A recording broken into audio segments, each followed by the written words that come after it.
wants to talk about these Padres. I mean, Trevor, you know the way it goes here in San Diego. Padres win the first 2 games against the Dodgers in Dodger Stadium.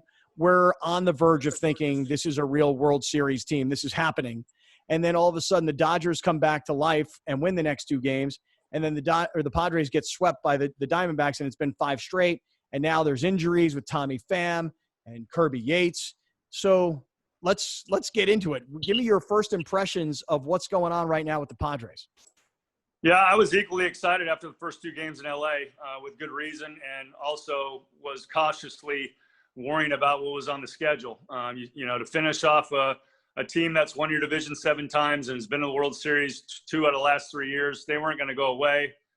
Relatively the same personnel, and so that was a tough one to come away with a split when you've already won the first 2, and then you always don't know the house of horrors that are going on in Arizona. So that turned into a couple games could have went our way, but it didn't, and that's part of baseball. Unfortunately, we're kind of getting that football feel where it's only 60 games, and you lose 5, you're pushing a little bit of a panic button, but there's still a lot of good stories out there. I know our bullpen is a little banged up and haven't performed the kind of the way we would have expected, but Haas coming back great. Cronenworth's a great story. Our starting pitching, for the most part, the last go around has been great.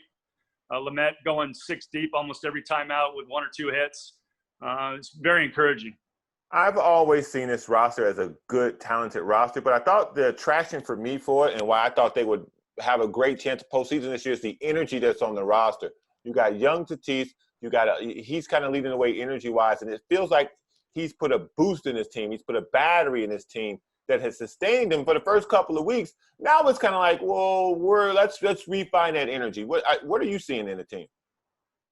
Yeah, I love watching Taddy play as well. He's definitely the energy that they missed last year when he went on the DL. But, he's an exciting player. You see a different physique in him this year. He's turning into a bit of a man on the field. And that energy is still there, which is appreciative, and such a premium position at shortstop. And his bat's alive. I mean, almost 9-10 home runs right now, tied with the league lead, MLB lead. So, there is a game about him that is incredible, and the energy that you mentioned is infectious in that clubhouse. And it's tough when you have a few tough losses. You have to rely on areas of your team that can pull you out of it.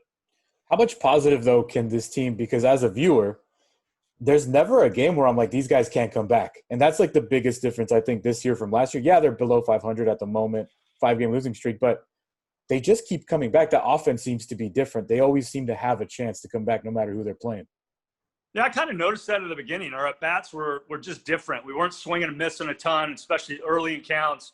You look up, and it's 2-1, 3-1 in a good hitting position for them, taking their walks when they come. And so you're putting traffic on base. And when you do that, it kind of goes to what we're seeing. Like, we're never out of anything. That's, all 9 innings these guys are playing. Ting has got them on the right path.